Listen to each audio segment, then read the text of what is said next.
Rama road स्थित सावन banquet में 20 जुलाई को भारतीय जनता मजदूर संघ की वार्षिक कार्यकारिणी बैठक हुई। यह कार्यकारिणी बैठक दिल्ली प्रदेश अध्यक्ष नरेश कुमार के नेतृत्व में हुई। संस्था के सभी पदाधिकारी भी मजदूर संघ की इस कार्यकारिणी बैठक में मौजूद रहे। मजदूर संघ की कार्यकारिणी बैठक में राष्ट्रीय अध्यक्ष शांत प्रकाश जाटव मुख्य अतिथि रहे। शांत प्रकाश जाटव द्वारा दीप प्रज्वल किया गया। बता दें कि शांत प्रकाश जाटव और नरेश कुमार ने मजदूरों के हित में चंद लाइनें बोलकर अपनी मौजूदगी दर्ज कराई। शांत प्रकाश जाटव ने कहा, आज के समय में भारतीय जनता मजदूर संघ मजदूरों के हित में बहुत से कार्य कर रही है। हमने मजदूरों के हित के लिए सरकार से प्रोविडेंट फंड के लिए मांग रखी कि प्रोविडेंट फंड का जो भी कार्य है वह सब डिजिटलाइजेशन किया जाना चाहिए। मेरा नाम शांत प्रकाश जाटव है। भारतीय जनता मजदूर संघ का मैं राष्ट्रीय अध्यक्ष हूं और भारतीय जनता मजदूर संघ देश में बहुत बड़े स्तर पर काम कर रहा है। हर एक राज्य में हमारे प्रदेश अध्यक्ष हैं, पूरी टीम है, जिला तक हम लोग कार्य कर रहे हैं। मजदूरों के, श्रमिकों के वेलफेयर के लिए, उनके अपलिफ्टमेंट के लिए हम लोग जो है लगातार कार्यरत हैं। हर वक्त उनके साथ हमारा एक वॉलेंटियर जो है उनकी मदद के लिए सहयोग करता है। सर, इसमें आपका क्या योगदान है?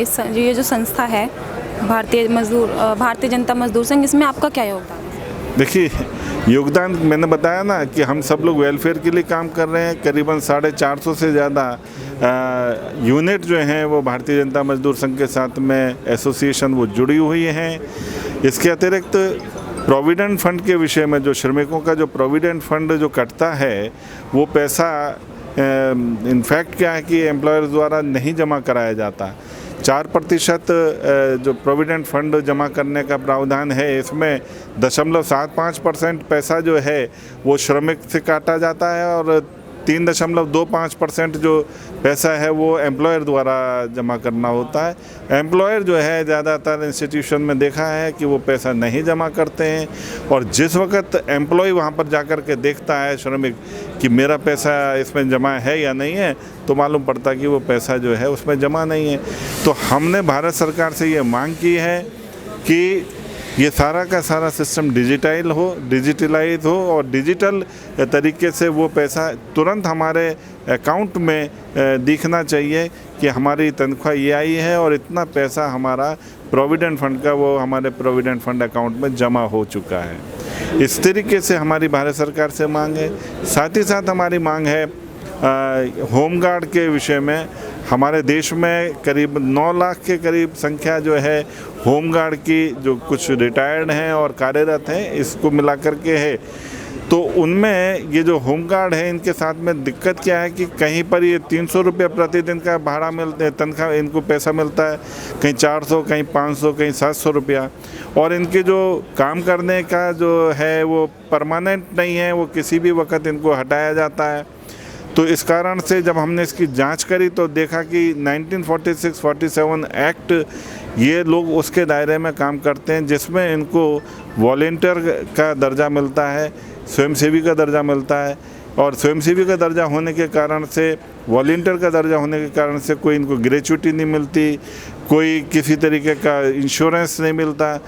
जिसकी जब इच्छा करती है इनको काम पर रख लेते हैं और जब इच्छा करती है इनको काम से निकाल देते हैं। इस प्रकार से हर समय ये सुरक्षा बल के रूप में काम करते हैं, पूरी ट्रेनिंग ले करके सुरक्षा बलों के साथ में काम करते हैं, मगर ये जो है हमेशा संशय में रहते हैं।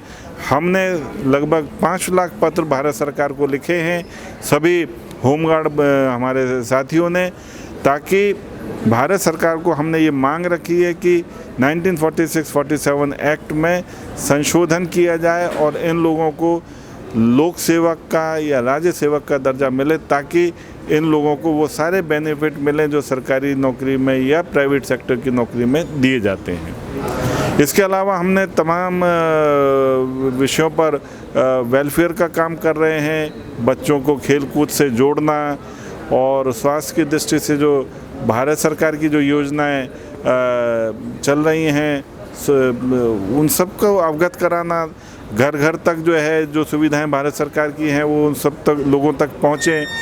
अभी श्रमिक कार्ड के बारे में बताया मैंने कि श्रमिक कार्ड जो है ये पूरे देश में बने और उसमें हमारे वॉलंटियर्स ने पूरे देश में जितने भी श्रमिक हैं उनके कार्ड बने, इसकी कोशिश करी और वो लोग काम कर रहे हैं। उनको कहीं किसी के साथ में कोई गलत होता है लेबर के साथ में तो हमारी टीम जो है उनको मदद करती है ताकि उनको न्याय मिल सके और अनवरत कर रहे हैं लोग, अपना स्वयं का पैसा खर्च करके कर रहे हैं।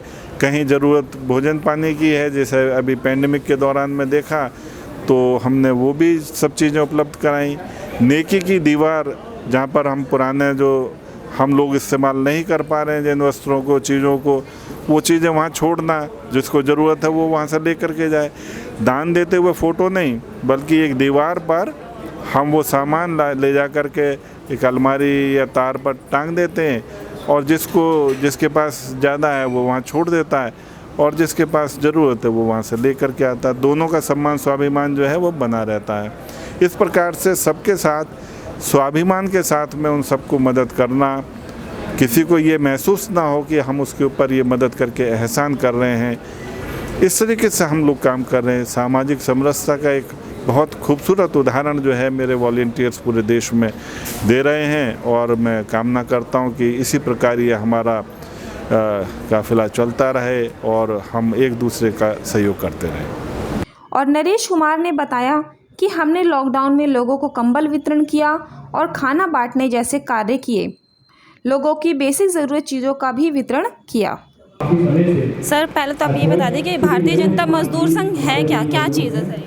ये जितने भी दिल्ली के अंदर मजदूर रहते हैं उनकी भलाई के लिए कार्य करता हुआ आ रहा है और पिछले 2 वर्षों से जो हमारे यहाँ पर दिल्ली के मजदूरों को सबसे पहली समस्या थी खाने की, जो ये हमारे दिल्ली के मुख्यमंत्री जी हैं वो कहते थे कि हम मजदूरों को, गरीबों को घर खाना पहुंचा रहे हैं, पर ऐसा इनका वो थोड़ा सा नहीं रहा। फिर भी हमने जिस हद तक आप यहाँ देख रहे हो, कई ऐसे लोग आए हुए हैं जिन्होंने हमने उनको पूरे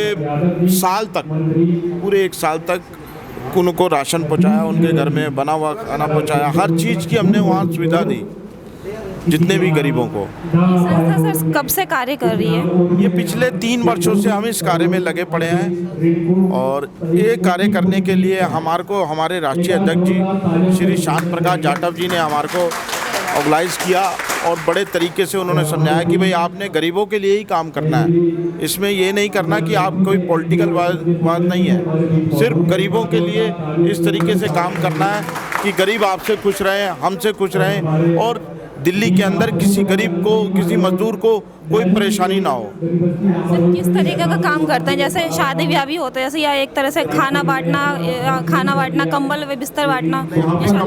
हमने कंबल वितरण भी करा। लॉकडाउन के अंदर सर्दी जो इतनी पड़ी हमारे दिल्ली के अंदर, हमने कंबल भी वितरण करा, खाना भी बांटा और लोगों को जिस हद तक जो हमारे को जो गरीब की रिक्वायरमेंट होती थी हम उसको पूरी करके देते थे।